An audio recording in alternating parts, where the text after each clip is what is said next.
आज हम लोगों को जुलाई मंथ के करंट अफेयर्स को स्टार्ट करना है। जून मंथ तक कंप्लीट किए थे। हेडिंग बना लेंगे सब लोग, जुलाई मंथ करंट अफेयर्स।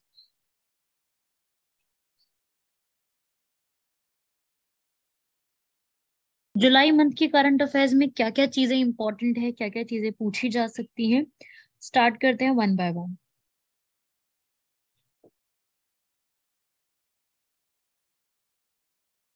बाकी जो स्टूडेंट्स हैं वो धीरे धीरे ज्वाइन कर लेंगे। हम लोग स्टार्ट कर लेते हैं। चलिए स्टार्ट करते हैं। यहाँ पर हमारे जो एक मिनिस्ट्री है जिसका नाम है मिनिस्ट्री ऑफ आयुष, आयुष मंत्रालय। ये आयुष मंत्रालय किससे जुड़ा हुआ है? Anyone can tell the reason. ये आयुष मंत्रालय किस पर्सपेक्टिव से जुड़ा हुआ है? ये medical. Health, yes, medical health का एक मंत्रालय है आयुष मंत्रालय। रिसेंटली आयुष मंत्रालय ने एक जो है वैक्सीनेशन सेंटर ओपन किया है। क्या है वो? Vaccination centre. ठीक है। और एक साथ ही एक ऐप लॉन्च करी है जिसका नाम है बाल रक्षा ऐप। ये बाल रक्षा ऐप किससे जुड़ी हुई है? ये चाइल्ड केयर से, चाइल्ड केयर से जुड़ी हुई इस ऐप को भी स्टार्ट करा है। और ये एक नया पोर्शन जो है वो स्टार्ट किया है, इसको लिख लीजिए।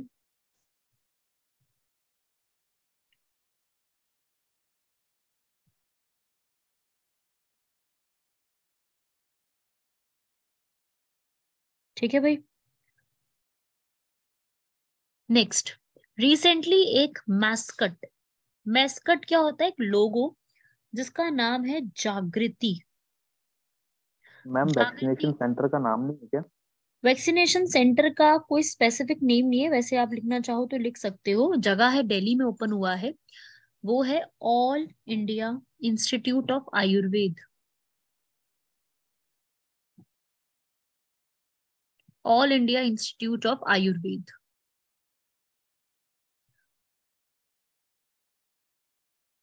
ठीक है भाई। नेक्स्ट यहाँ पे लिखेंगे जागृति। जागृति किस पर्पस के लिए है? ये है to aware consumers about their rights. To aware consumer about their rights.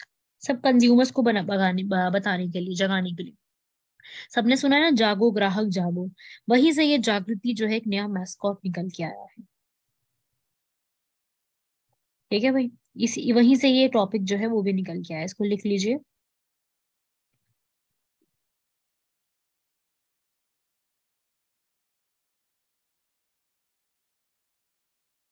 ठीक है भाई, लिख रहे हैं यहाँ तक की चीजें। नेक्स्ट बढ़ते हैं हमारे नेक्स्ट आर्टिकल की तरफ। इसको मैं हटा रही हूँ, आगे बढ़ रहे हैं हम लोग।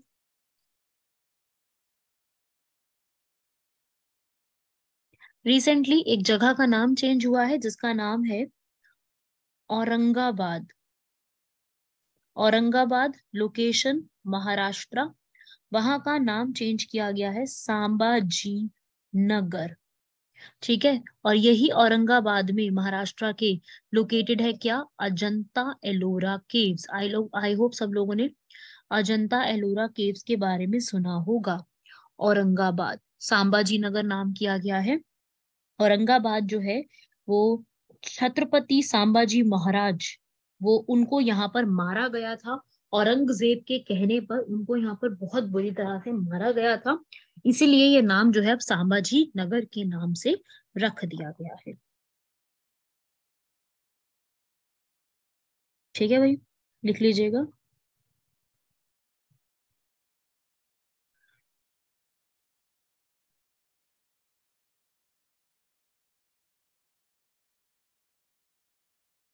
हो गया भाई यहाँ तक? इसको बढ़ रहे हैं आगे। जून के महीने में ही जो है द्रौपदी मुर्मू जो है वो हमारी फर्स्ट ट्राइबल प्रेसिडेंट बनी है। ठीक है। ये भी आपको पता है ना। वो फर्स्ट ट्राइबल विमेन प्रेसिडेंट जो है वो बनी है कौन? द्रौपदी मुर्मू। और जो है इन्होंने यहाँ पर, ये कौन सी कम्युनिटी से बिलोंग करती है? संथाल कम्युनिटी। ये जो संथाल कम्युनिटी है, ये एक रिवॉल्यूशन था जिसमें मुर्मू लीडर्स शामिल थे। 4 मुर्मू लीडर्स थे जो संथाल रेबिलियन में शामिल थे। जो कि 1855 में हुआ था। ये उन्हीं की कास्ट से बिलोंग करती हैं। नाम थे कान्हू मुर्मू, चांद मुर्मू, भाईरब मुर्मू और सीधो मुर्मू। ये मुर्मू फैमिली जो है वो इसमें मतलब पूरे लोग थे यहाँ पर, जो कि उस समय में लोग थे, मतलब जो इस रेबेलियन को लड़ रहे थे। लिख लीजिए ये। सो ये आपको पता होनी चाहिए।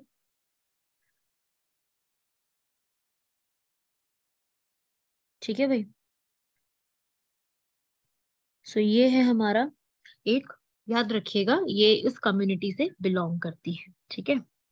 देन नेक्स्ट इसके बाद एक फेस्टिवल है, नाम है उसका बोनालू फेस्टिवल। बोनालू फेस्टिवल कहाँ पे सेलिब्रेट किया जाता है? ये भारत की ट्विन सिटीज में। भारत की ट्विन सिटीज किसको कहा जाता है, बोलो जरा। Twin cities, twin cities of India. दो बहनें कहा जाता है इन सिटीज को, लिख लीजिएगा। Hyderabad and Secunderabad. And both presently are located in Telangana. तो ये Bonalu festival Telangana twin cities में सेलिब्रेट किया जाता है, जो कि किसको डेडिकेटेड है? महाकाली, काली जो गॉडेस है, काली माता, उनको ये डेडिकेटेड है।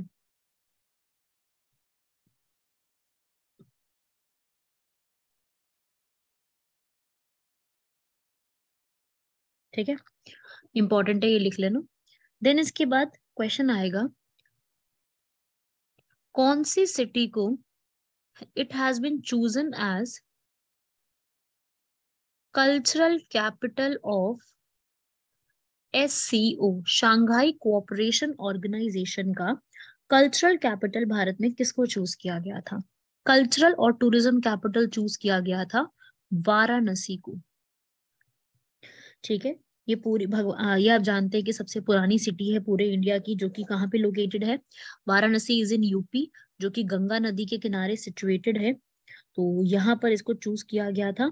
और इसी के पास, मतलब अगर मैं बात करूं हिंदू की, हिंदुइज्म की को जो सैक्रेड सिटीज हैं, उनमें से एक सिटी है वाराणसी। जैसे कि एक है अयोध्या, मथुरा, हरिद्वार, उज्जैन, द्वारका और एक है वाराणसी। तो उनमें से एक सिटी है ये वाली वाराणसी, जिसको कल्चरल कैपिटल यहाँ पे चूज किया गया था। ठीक है। और ये हमेशा होती है, ये जो शंघाई कोऑपरेशन ऑर्गेनाइजेशन है, जिसमें इंडिया भी पार्ट है, इसमें हर साल कोई ना कोई सिटी को cultural capital of SCO choose किया जाता है। तो इस बार किसको चूज किया गया था? इंडिया की बनारस, वाराणसी। वाराणसी का ही दूसरा नाम क्या है? बनारस। और इसी का ही दूसरा नाम क्या है? काशीधाम। ये इसके डिफरेंट डिफरेंट नेम्स है। मैम SCO क्या है? SCO is Shanghai cooperation organisation. Shanghai cooperation organisation, ये है एक ऑर्गेनाइजेशन, इंपॉर्टेंट ऑर्गेनाइजेशन है, आपको इसके बारे में पता होना चाहिए।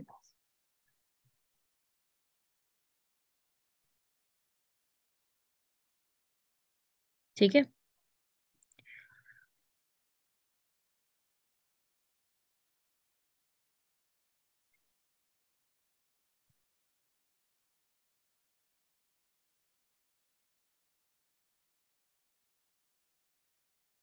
आगे बढ़ते हैं इसके बाद नेक्स्ट। नेक्स्ट आता है, भारत में पहली बार जो एक मैगजीन है टाइम्स मैगजीन, टाइम्स मैगजीन ने वर्ल्ड्स 50 ग्रेटेस्ट प्लेस ऑफ 2022 अपनी लिस्ट निकाली है। ठीक है, टाइम्स मैगजीन ने जो है वर्ल्ड्स 50 ग्रेटेस्ट प्लेस की लिस्ट निकाली है, जिसमें इंडिया की कौन सी स्टेट ने जगह, कौन सी सिटी ने जगह बनाई है। ग्रेटेस्ट प्लेस की बात कर रहे हैं तो भारत की एक सिटी है जिनको वर्ल्ड की टॉप 50 में एक जगह मिली है। What is the name of that city जिनको यहाँ पर जगह मिली है? दैट इज हमारी अहमदाबाद। अहमदाबाद ऑफ गुजरात। ठीक है, अहमदाबाद को यहाँ पर काउंट किया गया है। अहमदाबाद कौन सी नदी के किनारे है? ये साबरमती नदी के किनारे है। It is on the banks of river Sabarmati, founded by Sultan Ahmed Shah. 1411 में सुल्तान अहमद शाह ने इसको बनाया था।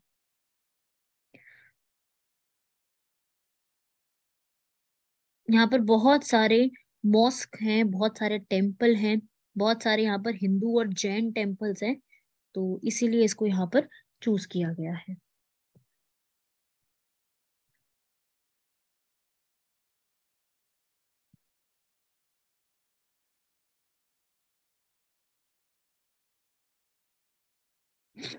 ठीक है, इंपॉर्टेंट है ये।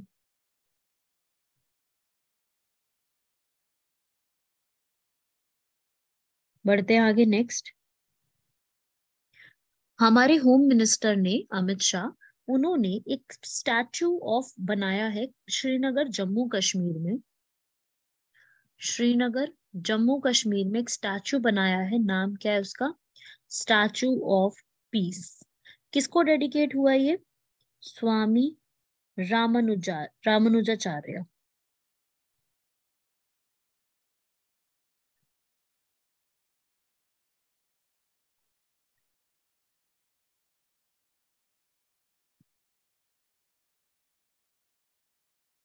ठीक है, लिख लीजिए, स्टैचू ऑफ पीस जो कि जम्मू कश्मीर में बनाया गया है।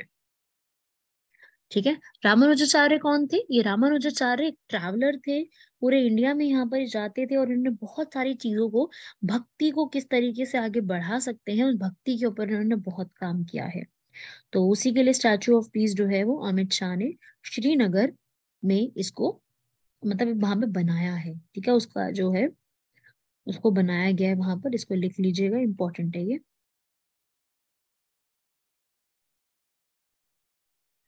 मैम जम्मू कश्मीर में एग्जैक्टली कौन सी लोकेशन पे है ये? श्रीनगर में है ये, श्रीनगर में बनाया गया।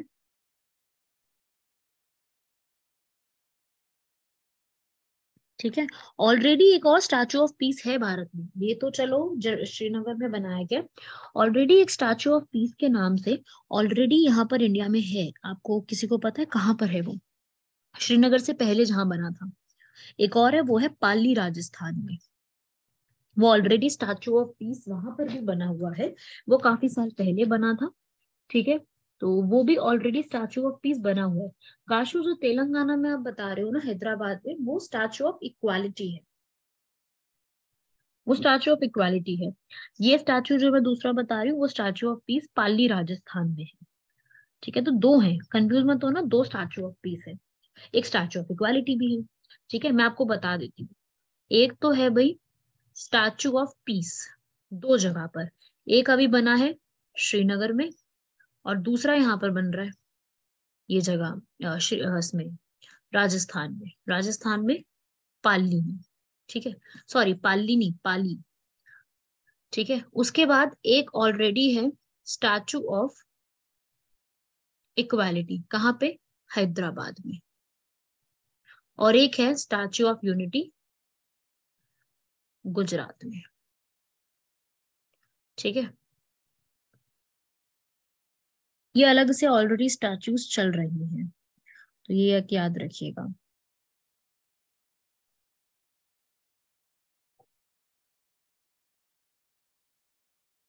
ठीक है भाई, लिख लेना ये भी, बाकी आगे बढ़ते हैं इसमें।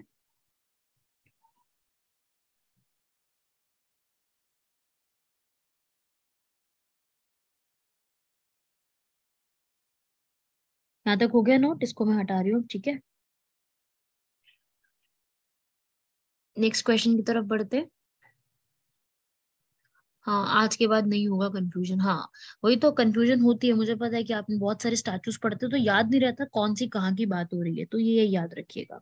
मैम स्क्रीन ही नहीं दिख रही है। क्या बोल रहे हो? आप टेक्स्ट बॉक्स में लिख के बता दो आप क्या कह रहे हो।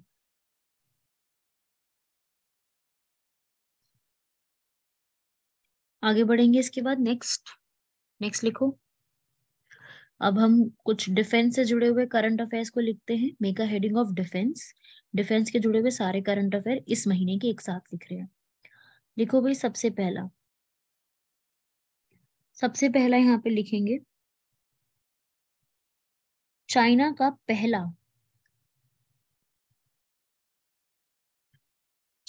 का first indigenous aircraft carrier. China का पहला इंडिजीनियस जो उन्होंने खुद से एयरक्राफ्ट कैरियर बनाया है वो लाया गया, उसका नाम क्या है? फुजियान। एयरक्राफ्ट कैरियर का मतलब होता है एक ऐसा हेलीकॉप्टर या एक ऐसी शिप जो कि एयरक्राफ्ट को, एयरप्लेन को कैरियर रख सकती है, कैरी करके रख सकती है। ठीक है। और वर्ल्ड में सबसे ज्यादा अगर एयरक्राफ्ट को कैरी करने वाली चीजें जिसके पास है एयरक्राफ्ट कैरियर्स, वो यूएसए के पास है और सेकंड नंबर पे चाइना के पास।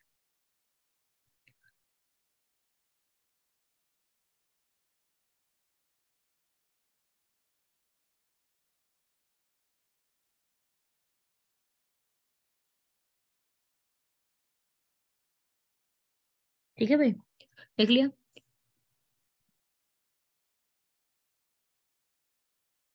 ठीक है, अगला बढ़ते हैं। इसके बाद इसी में लिखो, पहली बार इंडिया के जो है डिफेंस एक्सपोर्ट, मतलब हम किसी और कंट्री के साथ एक्सपोर्ट कर रहे हैं, पहली बार कितना पहुंचा है? 13,000 करोड़ रुपए।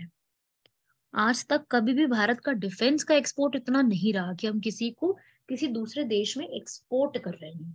तो आज तक पहली बार इस जो है साल में 13,000 करोड़ पहुंचा है। ठीक है। और सबसे ज्यादा किसने यहाँ पर हमसे खरीदा है? सबसे ज्यादा, इतना ज्यादा क्यों हो गया? क्योंकि अभी रिसेंटली ही 2,500 करोड़ की, 2,500 करोड़ की जो है हमने डील किसके साथ करी है? वो करी है फिलीपींस के साथ। इसलिए ये आंकड़ा बहुत ज्यादा पहुंच गया। फिलीपींस ने हमसे क्या खरीदी है? ब्रह्मोस मिसाइल।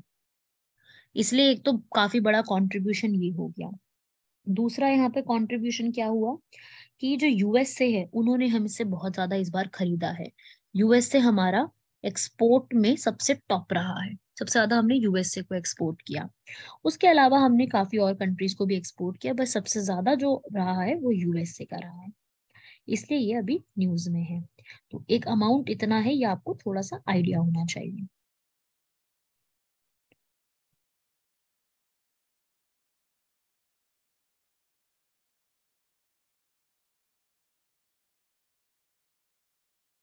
हो गया भाई यहाँ तक? बस इसमें ये दो मेन इंपॉर्टेंट एक्सरसाइजेस है, और उसके बाद एक एक्सरसाइज और लिखनी है अब आपको, मतलब एक्सरसाइज लिखनी है अब। लिखिए, नेक्स्ट एक्सरसाइज है यहाँ पर एमपीएक्स। एमपीएक्स क्या है? Maritime partnership exercise. मैरीटाइम से ये तो समझ गए कि आप कहाँ पे हो रही है ये? नेवी की एक्सरसाइज है। कौन सी दो नेवी के बीच में होती है? ये होती है इंडिया एंड जापान के बीच में। इंडिया और जापान के बीच में ये एक्सरसाइज चल रही है। ठीक है। ये एक्सरसाइज अभी रिसेंटली हुई है। कहाँ पर हुई है? अंडमान में। ठीक है। और भी हमें इंडिया और जापान और भी एक्सरसाइजेस करते हैं, जैसे कि धर्मा गार्डियन, शिन्यू मैत्री, जिमेक्स। हम ये भी एक्सरसाइजेस और करते हैं, पर अभी रिसेंटली ये तो मैंने एक्स्ट्रा लिखवाई है आपको। ठीक है। ये हम जो जापान के साथ और करते हैं, पर ये वाली अभी रिसेंटली 2022 में हुई है, जुलाई में, सॉरी।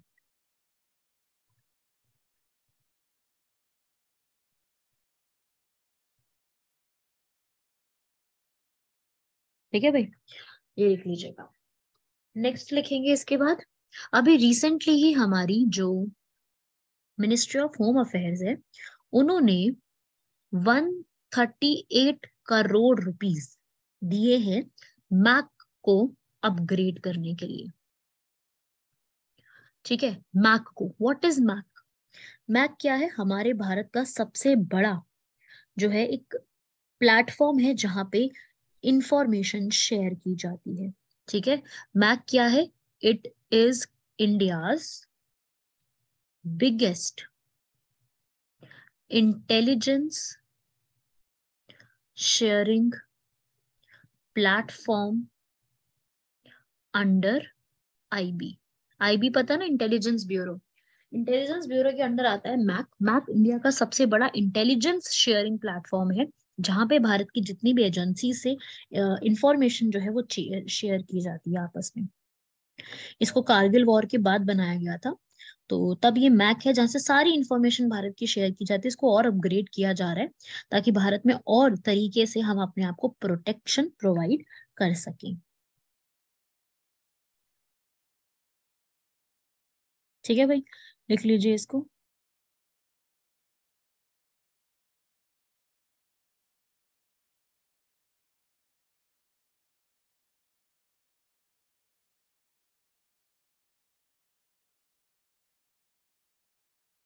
पढ़ते हैं नेक्स्ट। ये थे हमारे डिफेंस से जुड़े हुए कुछ करंट अफेयर्स। बढ़ते हैं नेक्स्ट आर्टिकल की तरफ। नेक्स्ट आर्टिकल है नमस्ते स्कीम। क्वेश्चन बनेगा, नमस्ते स्कीम किससे जुड़ी हुई है या ये क्या काम करती है? तो नमस्ते स्कीम की पहले तो मैं फुल फॉर्म बता दूं क्या है। इस स्कीम की फुल फॉर्म है national action plan for mechanised sanitation ecosystem. ठीक है, जिसमें क्या होगा, जिसके अंदर पूरी तरीके से जो हमारे सीवर्स होते हैं, ठीक है, उनको क्लीन किया जाएगा। It is a cleaning programme of sewer sanitation. ठीक है, उन सब चीजों के लिए काम किया जाएगा। ठीक है, बेसिकली ये जो है पूरा जो है क्लीन सैनिटेशन प्रोग्राम है।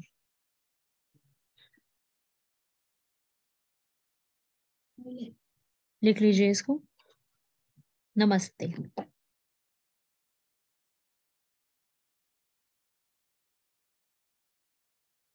ठीक है, नेक्स्ट लिखेंगे, एक रिपोर्ट आई है जिसका नाम है, मैम नमस्ते स्कीम किसके द्वारा लॉन्च की गई है? ये करी गई है rural ministry, rural affairs ministry.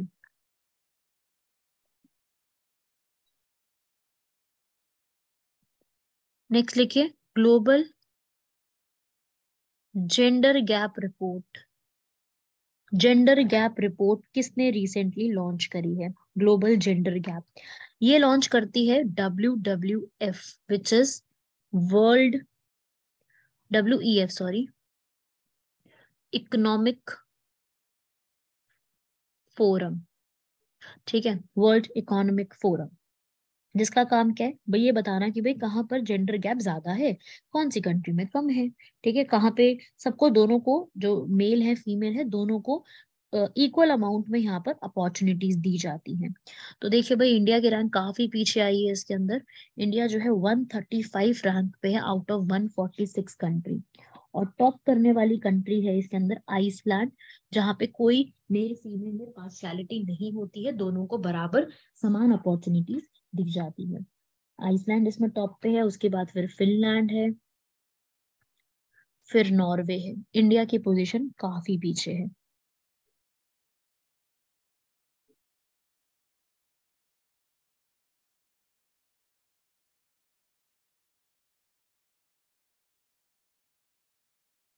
ठीक है भाई, लिख लिया ये वाला, इंपॉर्टेंट है ये भी, इसको लिख लेना।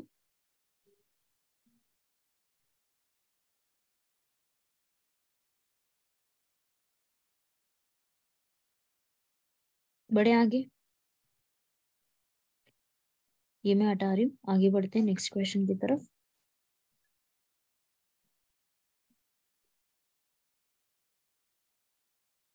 अच्छा, हुआ नहीं अभी यहाँ तक, ठीक है, नोट कर लो।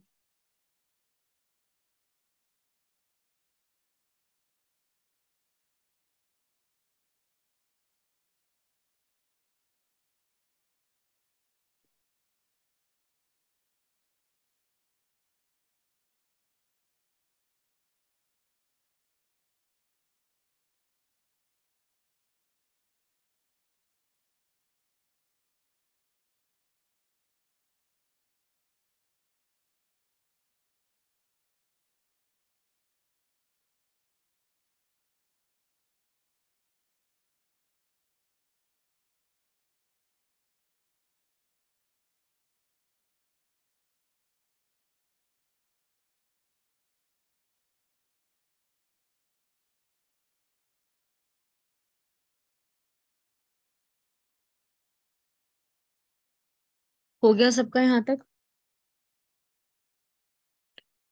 नेक्स्ट प्रोग्राम की तरफ बढ़ते हैं। नेक्स्ट लिखेंगे यहाँ पर, 1 मिनट रुकेंगे जरा।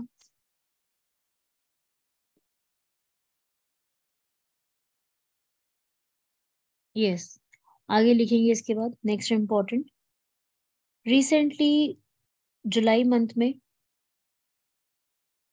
और क्या क्या यहाँ पर किया गया, मतलब कुछ वन लाइनर्स भी बता दूं मैं यहाँ पर। रिसेंटली जो है पीएम ने झारखंड का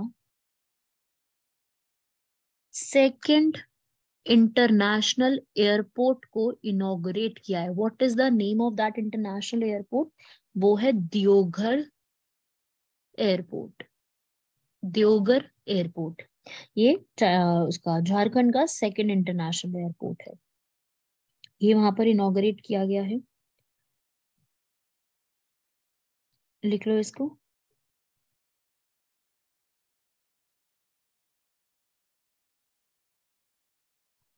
नेक्स्ट लिखेंगे, रिसेंटली युगांडा। युगांडा कंट्री कहाँ पे है? Africa. Africa has announced, Uganda में क्या अनाउंस किया गया? 31 MMT गोल्ड के रिजर्व्स यहाँ पे मिले हैं। 31 MMT गोल्ड रिजर्व्स।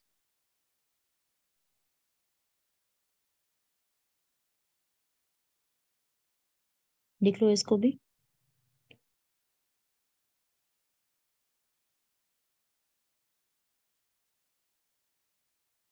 ठीक है ना?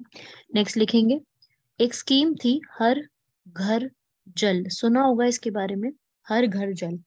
हर घर जल जो ये स्कीम है, इस स्कीम में जो है पहला सर्टिफाइड डिस्ट्रिक्ट ऑफ कंट्री, जहाँ पे हर जगह पे जल है, फर्स्ट सर्टिफाइड जो है वो डिस्ट्रिक्ट कौन सा बना है? पहला सर्टिफाइड डिस्ट्रिक्ट एमपी का। कौन सी जगह? बुरहानपुर। एमपी बुरहानपुर, मध्य प्रदेश का बुरहानपुर।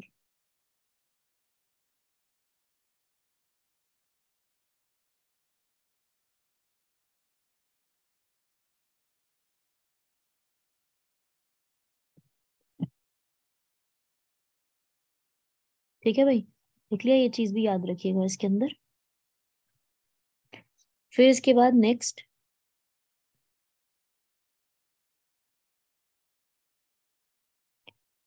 रिसेंटली काफी सारे यहाँ पर और भी जो है रिपोर्ट्स वगैरह निकाली गई हैं। अब मैं आपको थोड़ा सा यहाँ पर रिपोर्ट्स के बारे में भी बता दूं कि रिसेंटली रिपोर्ट्स जो है यहाँ पर, स्पेशली रिपोर्ट्स या सबमिट्स कौन से हुए थे इसके अंदर। एक नेक्स्ट लिखेंगे इसके बाद, सबमिट्स या रिपोर्ट्स कौन से हुए थे।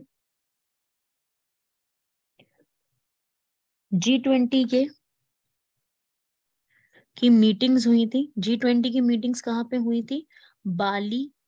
अब तो इंडिया में होंगी, पर उस समय कहाँ हो रही थी? बाली, इंडोनेशिया में। ठीक है, लिख लो इसको, बाली, इंडोनेशिया। G20 की मीटिंग्स। ठीक है, अब तो हो सकता है इतना ज्यादा क्वेश्चन ना ही पूछे हमसे, उतने ज्यादा नहीं पूछा जाएगा इससे। नेक्स्ट एक रिपोर्ट आई है जिसका नाम है, सीधा लिख लो रिपोर्ट्स के नाम, हेनलेज पासपोर्ट इंडेक्स। सुना है इसके बारे में सब लोगों ने? Henley passport index. Henley passport index जो है, इसमें ये बताता है कि भाई एक कंट्री का पासपोर्ट कितना पावरफुल है, और इसमें इंडिया की रैंक आई है 87। ठीक है, इंडिया की रैंक है 87 हेनले पासपोर्ट इंडेक्स में। और टॉप करने वाली कंट्री हमेशा कौन रहती है? वो है जापान जापान। और सिंगापुर। मैम जो ये हिंले पासपोर्ट इंडेक्स है, ये एवरी ईयर लॉन्च होता है कि एवरी मंथ होता है? क्योंकि लास्ट एवरी, आपने जो मतलब उसमें भी हाँ ये हिंले पासपोर्ट इंडेक्स दिया था आपने। हाँ, ये दोबारा से आया था। ये साल में 2 या 3 बार कभी कभी रिलीज किया जाता है। राइट मैम, ये लेटेस्ट वन ये है। हाँ, ये लेटेस्ट वाला है। Thank you. भाई प्लीज, जैसे टाइम जाया हो रहा है, इन चीजों को आप गूगल आउट भी कर सकते हो। कोई दिक्कत नहीं है, अगर किसी को पूछना भी है, ऐसी कोई दिक्कत नहीं है। यहाँ तक लिख लो। इसके बाद नेक्स्ट लिखिए, एक लिस्ट निकाली गई है, list of top busiest airports in world, top busiest airports in world, ठीक है, सबसे ज्यादा बिजिएस्ट एयरपोर्ट्स। तो उसमें टॉप करने वाला एयरपोर्ट कौन सा है जो कि सबसे ज्यादा यहाँ पर बिजिएस्ट में कहा जाता है, वो है एटलांटा। कहाँ पर है? यूएसए में। ठीक है, जो टॉप 3 रहे हैं ना बिजिएस्ट एयरपोर्ट, तीनों ही यहाँ पर कौन है? यूएसए के हैं। तो आपको टॉप वाला पता होना चाहिए, दैट इज एटलांटा, यूएसए।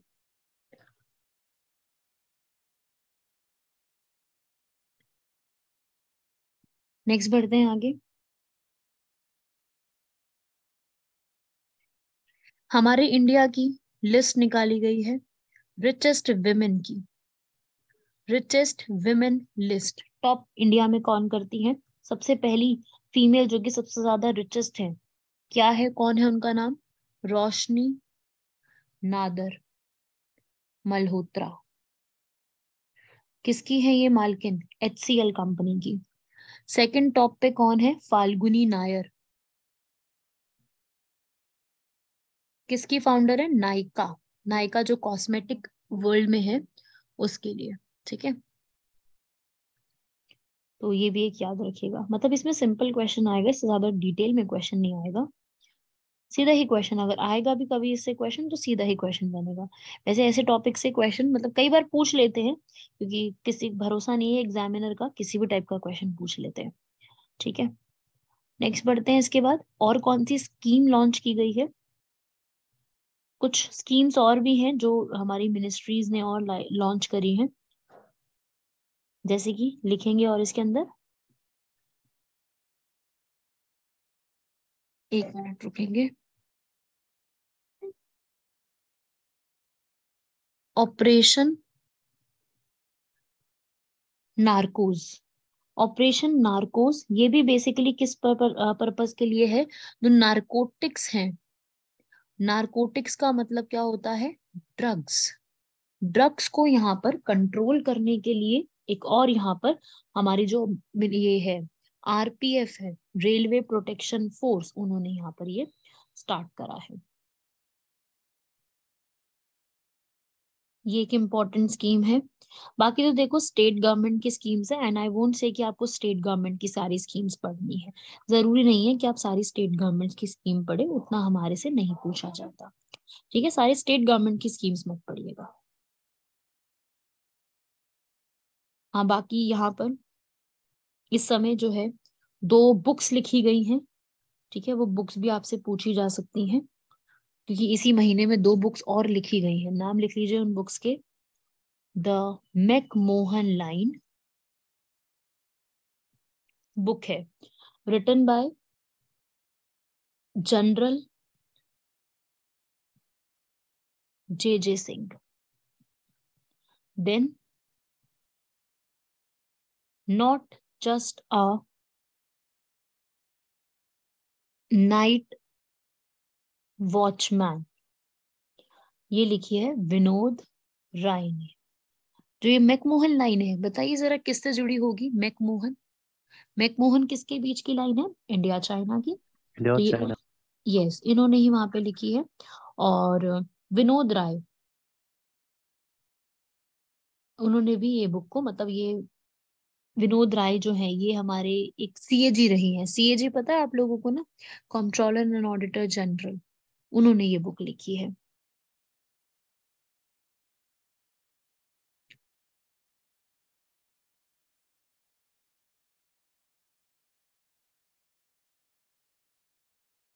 ये इंपॉर्टेंट है सारे के सारे करंट अफेयर्स, ठीक है, इनसे सीधा डायरेक्टली क्वेश्चन बन जाते हैं जितने भी आपको यहाँ पर बताए गए हैं।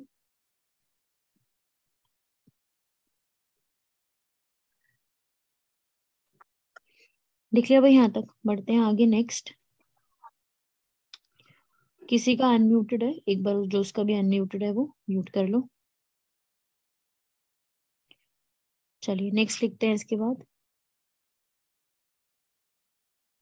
अभी रिसेंटली ही यहाँ पर जो है एक नालसा करके एक ऑर्गेनाइजेशन है। नालसा की फुल फॉर्म पता है? NALSA, एनी आइडिया किससे जुड़ी हुई है ये? लिख लो। It is related to national legal services authority, law से जुड़ी हुई ये ऑर्गेनाइजेशन है। इसके एक ऑफिशियल जो है, मतलब इसमें ये बोला गया है कि जितना भी डिटेल्स है, फंडिंग है, जस्टिस कैसे चलता है, मतलब इसकी पूरी की पूरी फंक्शनिंग को दोबारा से चेक किया गया है, नालसा। ठीक है, तो ये लिख लो, ये किससे जुड़ी हुई है? ये लीगली चीजों से जुड़ी हुई है, लीगल के काम को चेक करती है। नेक्स्ट, हमारा इंडिया का जो नेशनल फ्लैग है, ये नेशनल फ्लैग अभी रिसेंटली क्या बोला गया है कि सिर्फ और सिर्फ जो हमारा नेशनल फ्लैग होगा वो किससे बना हुआ होगा? पॉलिएस्टर। कंपलसरी है कि नेशनल फ्लैग पॉलिएस्टर से बना होगा या फिर मशीन मेड फैब्रिक होगा। वो जो खादी वाले होते थे ना पहले, वो हटा करके अब ये चीज यहाँ पर इंक्लूड कर दी गई है।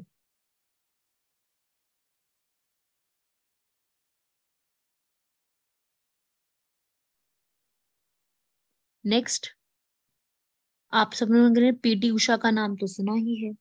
पीटी उषा, ठीक है, इनको यहाँ पर राज्यसभा के जो नॉमिनेटेड मेंबर्स होते हैं, कितने होते हैं राज्यसभा में नॉमिनेटेड मेंबर्स? 12। उन 12 में से एक को, पीटी उषा को यहाँ पर चूज किया गया है रिसेंटली।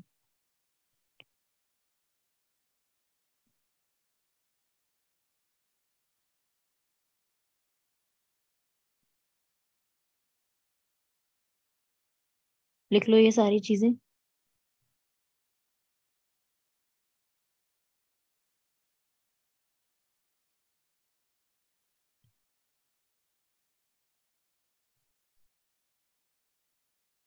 नेक्स्ट लिखेंगे इसके बाद। वैसे तो ये सारे जितने अभी बताए थे यही सारे सबसे ज्यादा इंपॉर्टेंट थे, बट थोड़े से और हम इसके अलावा भी लिखेंगे जो थोड़े जुड़े हुए होंगे, रिलेटेड टू थोड़ा इकोनॉमी के सेक्शन से भी जुड़े होंगे, तो उनको भी हम थोड़ा साथ साथ लिखेंगे। बिकॉज एग्जाम में देखो इतना इस जो बताए हैं वही इंपॉर्टेंट है, थोड़े से और यहाँ पर हम और भी देखेंगे इसके अंदर।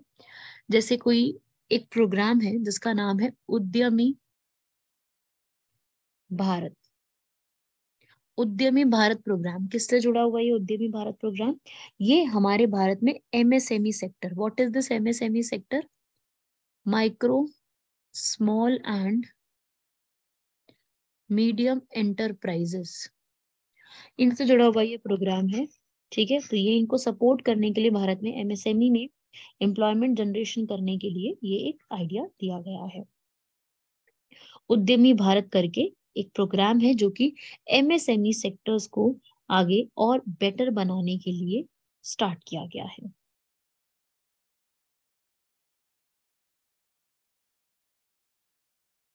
लिख लो इसको।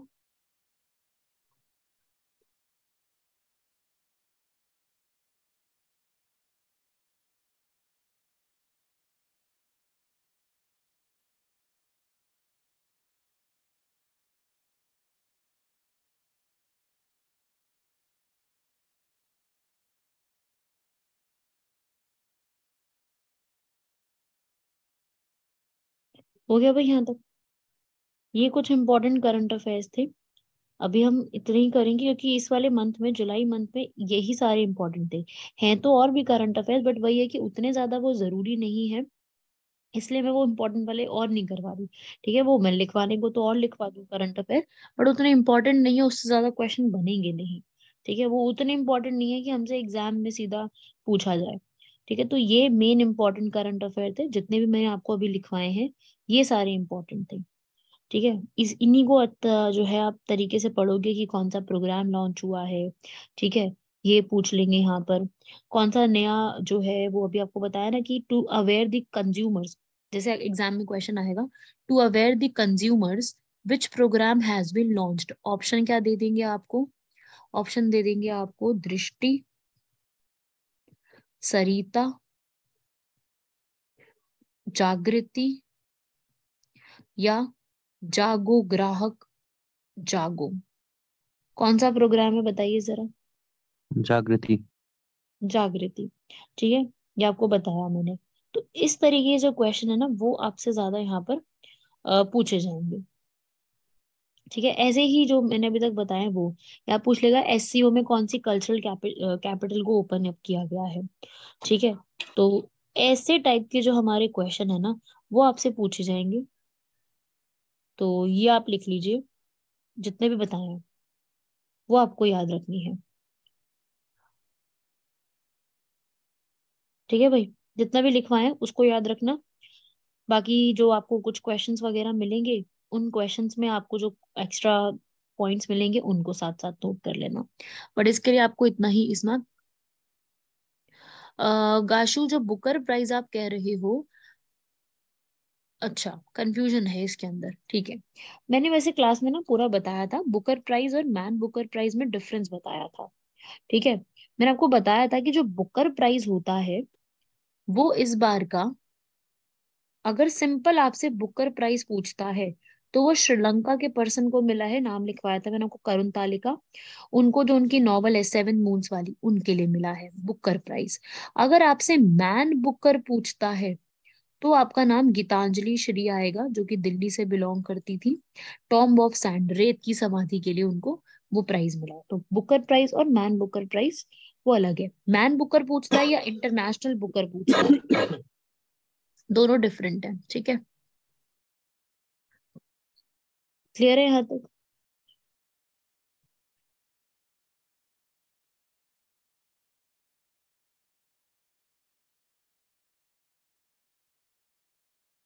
ओके, और कोई डाउट किसी को यहाँ तक?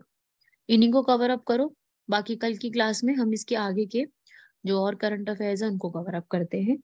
अब हमारे पास अगस्त, सितंबर, अक्टूबर, नवंबर, 4 मंथ्स के तो अभी बचे, नवंबर तक हम करेंगे क्योंकि दिसंबर में तो आपका एग्जाम ही है, वो आपको नहीं करने। हमारी 4 क्लासेस और लगेंगी अभी। तो वो 4 क्लासेस जो हैं कल पर मतलब 4 दिन में हम इसको कंप्लीट कर देंगे, 4 to 5 डेज में।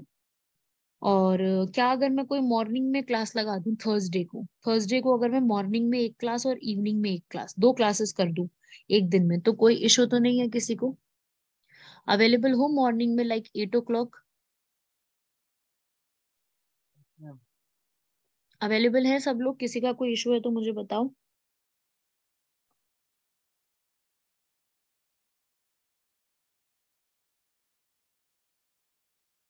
Everyone is available at the 8 o'clock? कोई इशू तो नहीं है ना किसी को अगर मैं थर्सडे को 8 o'clock, 8 to 9 क्लास रखती हूँ? शाम को भी होगी आतिफ, और मॉर्निंग में भी होगी, ताकि जल्दी से जल्दी हो जाए ना खत्म। दिसंबर में तो यार एग्जाम ही आ रहा है तुम लोगों का। तो अभी एग्जाम 7 तारीख से शुरू हो रहे हैं, तो मैं चाहती हूँ कि दिसंबर 1 तारीख तक आपका सिलेबस ओवर हो चुका हो, ठीक है ना। तो दो अगर हम एक एक्स्ट्रा भी क्लास लगा लेंगे तो भी कोई इशू नहीं है एक दिन में, ठीक है। 2 घंटे शाम को भी कर लेंगे। मैं चाह रही थी बस आपका कि 2 दिन में खत्म हो जाए, ठीक है, देर ना लगे कि एग्जाम आने वाला है, ठीक है। सुबह उठने में कोई दिक्कत तो नहीं है ना किसी को? एक दिन उठ जाना है यार, कोई दिक्कत नहीं है, सुबह थोड़ा जल्दी उठ जाना है एक दिन। तो 4 डेज के, अभी 4 मंथ्स के करंट अफेयर रहते हैं 4 क्लासेस के लिए। एक कल रहेगी, कल शाम को पॉसिबल होगा तो मैं 2 आवर्स की कर लूंगी, ठीक है। और फिर उसके बाद आपका जो है नेक्स्ट टू नेक्स्ट में करके मैं खत्म करवा दूंगी ये वाला, ठीक है, ताकि आप लोग भी फिर याद भी रखो। ये एग्जाम बिल्कुल बिल्कुल, हाँ बिल्कुल ही सर पे है। ठंड है बहुत, बिल्कुल मैं समझती हूँ काशु, बिल्कुल ठंड है। पर एक दिन उठ जाना यार, थोड़ा सा जल्दी पढ़ लेना एक दिन उठ के, ताकि सिलेबस जल्दी हो जाए और आप लोग भी फिर रिविजन कर सको अपनी, ठीक है। चलिए ओवर करते हैं क्लास को, बाकी का कल की क्लास में करते हैं। Bye everyone, good night.